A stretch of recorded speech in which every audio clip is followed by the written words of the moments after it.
Alright, so yeah, good morning, and we have the Adidas Adios 9 here for a bit of a longer term update. And if you watched my first video I did on this shoe, then yeah, I really love this shoe. I think this just feels awesome underfoot. But the thing is, they say numbers don't lie, and I've had this for I think 2.5 months now, and yeah, this has barely reached 100k. So yeah, as much as I do really enjoy running in this, it has been a bit hard to fit in for me.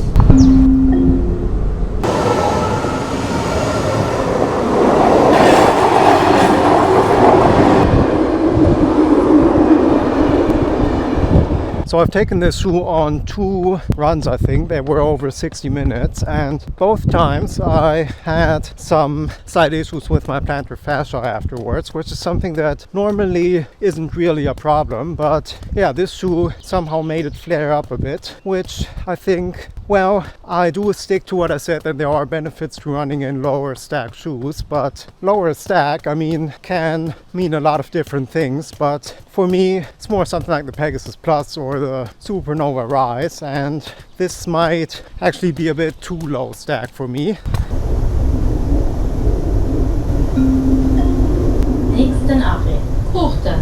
Yeah, just looking at the shoe, there's really not much to it. It's a pretty simple construction really, so very minimal upper with not a lot of structure to it, and full slab of Lightstrike Pro, and this is the new Lightstrike Pro, so it is quite soft, and you can see, yeah, very flexible. And Adidas makes it quite simple for us actually by printing the stack height on the side of the midsole here, so it's 27 millimeters in the heel, which is actually not that low, but I don't know, I think it's just the squishy foam here that makes the shoe feel more minimal than it actually is, and you kind of feel like you're sinking through the foam here and ending up with a lot of ground contact underfoot.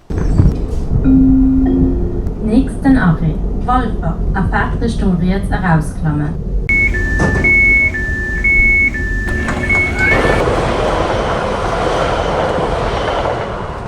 Yeah, this shoe does feel great. The Lightstrike Pro in this low stack and in such a lightweight package just feels amazing. I mean, this shoe is only 158 grams in my size, which is, yeah, one of the lightest shoes that I've ever run in actually. It's only beaten by the Vaporfly 4, Streakfly 2, and yeah, the Evo 1 of course. And man, I think when you're feeling good, this shoe just feels amazing.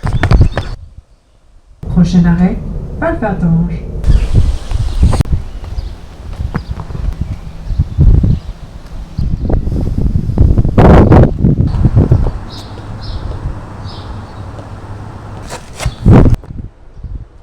Yeah, what you really notice underfoot here is, number one, of course, the low stack, and number two, that there's no plate or no energy rods in this. You really feel like your toes are really doing some work here, which is for better or worse, of course. But yeah, I think that's just just something that's a bit too much for me for longer runs. It does feel like, yeah, like there's not exactly a lot of help to it, if that makes sense.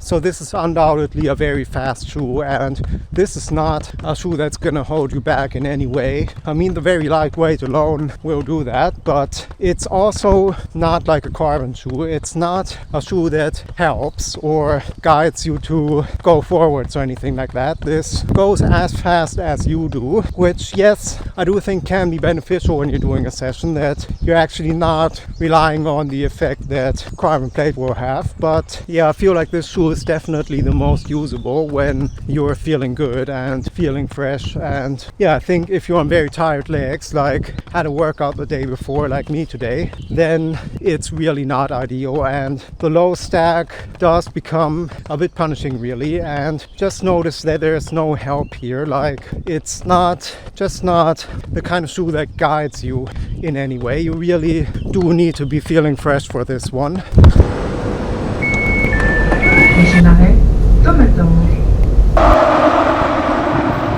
I remember running in the Adios 5 in 2019 or 2020 or so, I think that was. And this is like a max cushion shoe compared to the Adios 5. This is just so much higher stack, and I remember you really felt every crack in the road with that shoe, but yeah, at the time it didn't really bother me. And now I'm thinking this trend with the high stack heights, is it actually gonna turn around at some point, or yeah, is there just no going back? Are we just too used to this now?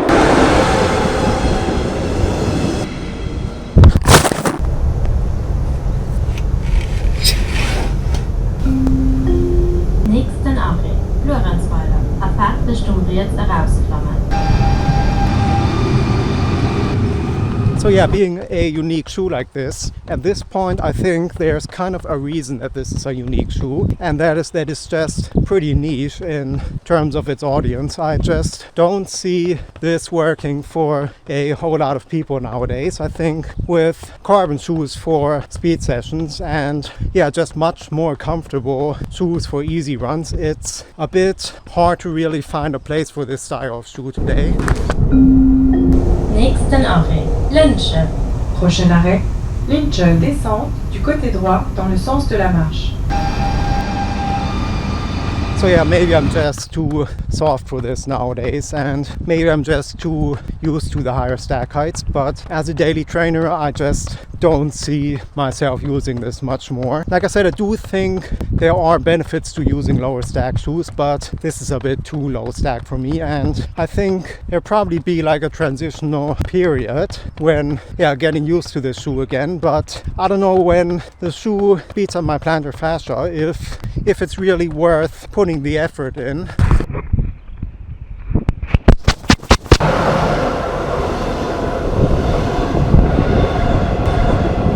Yeah, it feels like it's just a bit unfortunate really, as there's absolutely nothing wrong with this shoe.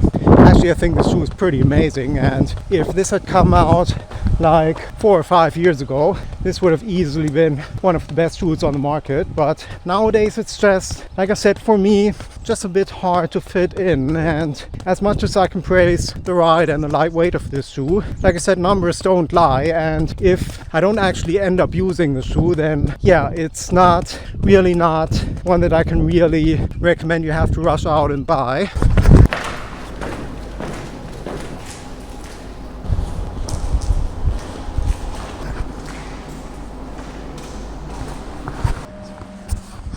Just wanted to finish this video off with a quick comparison here versus the Evo SL, which is the shoe that's probably featured in more of my videos than any other shoe really, and I think that's for good reason really. Just want to point out how I think this is a shoe that will really work for 90% of the people. This is a very universal shoe, and just the Adios 9, I mean, like I said, this is great, this feels amazing underfoot, but this does have a bit of a niche audience really. I think this is a shoe that if you really like low stack and you really can handle it, which I have to admit I maybe don't really like it as much as I wanted to like it, but yeah, then this is great. But yeah, it's just a shoe that's nowadays just a bit hard to really get used to and yeah, get it to work for you. Where yeah, just think the Evo SL, I think this is just as fast, if not even faster, with this very aggressive rocker and the super bouncy foam, but this is just so much more protective underfoot and just so much more gentle on the legs. I really think that the only true advantage for me personally